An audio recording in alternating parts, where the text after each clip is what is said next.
Well, hello and welcome to the Marines podcast on the Odumankuma Maritime News YouTube channel with me, Samuel Miteyim.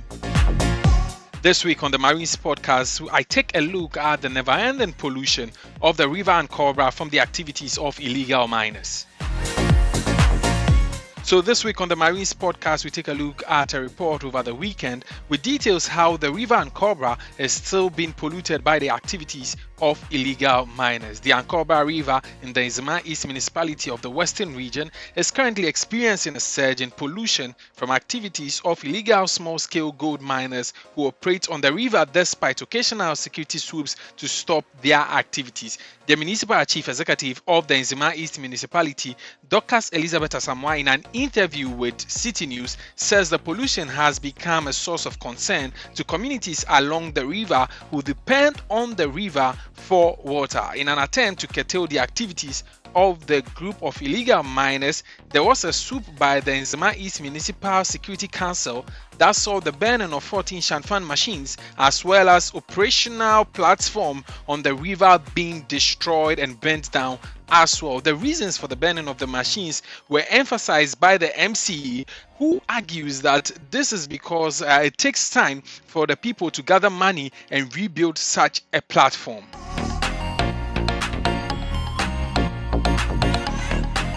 However, we should ask ourselves if going on this direction is a way to solving the problem, because there is an underlying problem, which is the activities of illegal miners. However, burning down their machines and others is not attacking the problem at its root, because in burning down their machines, what we do is curtail their activities and slow them down, because they'll need to go back, regroup, and come back again. However, it does not deal with the real issue. And as a group or as a nation, it is easier for us to just go in with security services and burn down the machines. But the best thing to be done is rather having a way of being able to get these illegal miners arrested, because till the people are held accountable for their actions, the burning of their machines will not solve the problem. Another way is policing critical points either physically or through remote monitoring.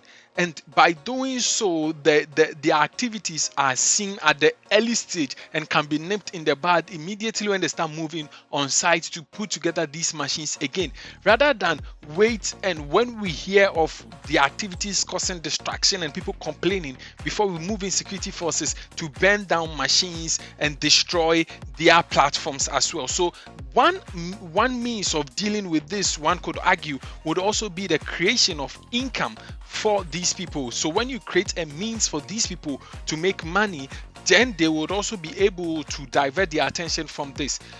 I know for sure that it's not everyone that any means of creation of income would help the person stop, because there are others who just want to operate in this industry and that's it. However, if we want to create an avenue for those that are being lured into this, not because they really want it, but because they want to make an ends meet, then it becomes feasible to deal with it. So ways we can deal with it includes arresting these illegal miners, either policing critical points physically or through remote monitoring, or creating means of income for these people. So these three ways could help hinder the activities of illegal miners.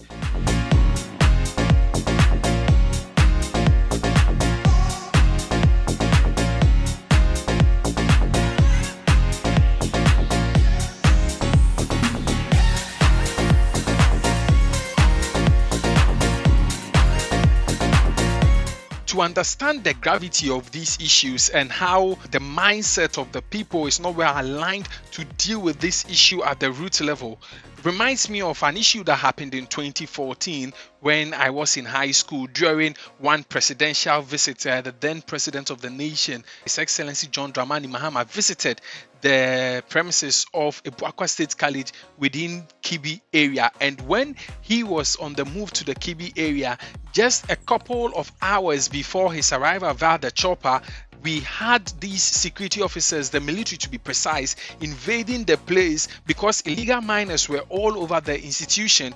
They moved around to make sure that all these illegal miners left the scene and were sacked from their point. And after that, a couple of hours later, the helicopter of the president then arrived, and everything looked so clean and so perfect, because you don't see the activities of the illegal miners. You see the trail they've left behind, but you don't see them working. So you can assume that, well, activities are not ongoing. Maybe the activities that have been curtailed for a couple of months back, which was not the case. They had just been stopped that morning and prevented from going to the site that morning. So when we say we want to talk about this, we will not be able to tease everything out in just one podcast. However, the main thing that needs to be done is that actions need to be taken to attack the issue at the root level.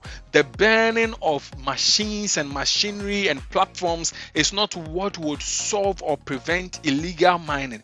Even the burning of these machines anyhow, we burn them without any proper structure or any proper machinery or any proper system, I should say, in place to burn them. So we burn, releasing all these toxins also into the atmosphere. And for someone that cares about the marine, the issues or the pollutant can get to the marine environment through the rivers, and it could also get to the marine environment through the atmosphere, which includes when you burn these things anyhow without any proper system. You are just transferring the thing to the atmosphere, and over time some of them will end up in the ocean, and some of them will end up being trapped in the atmosphere and causing various issues for the global climate system, among other things. So the issues need to be dealt with at the root level, and enough of this showmanship where machinery is being burnt, among other things.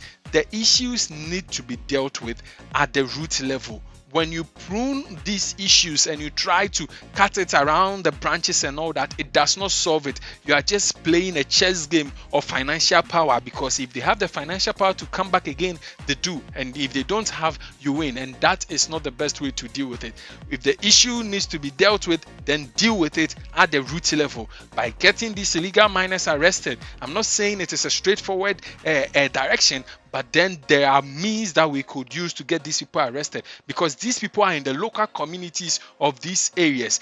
Yes, the leadership might be from outside the communities, but they are getting handsmen from the communities who are helping with this. And so there is a way to deal with it, and there is a way to solve these issues. And it can be done, and it must be done. Enough of this showmanship where political leaders put together security forces and go destroying stuff, and then they are being held and all that.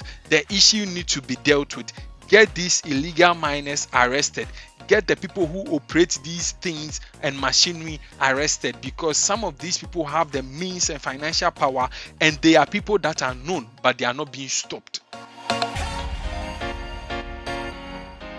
The issue of illegal mining will take a lifetime to discuss and talk about. However, this is where we bring an end to this week's edition of the Marines podcast on the Odumankuma Maritime News YouTube channel. For more maritime news, log on to odumankuma.com, subscribe to the channel if you are new, and do not forget to like and share. Get interactive on Facebook and LinkedIn. It's at Samuel Minteyim, whilst on Twitter and Instagram is at Eyim Minta. Till same time next week, take care of the environment and see you next time.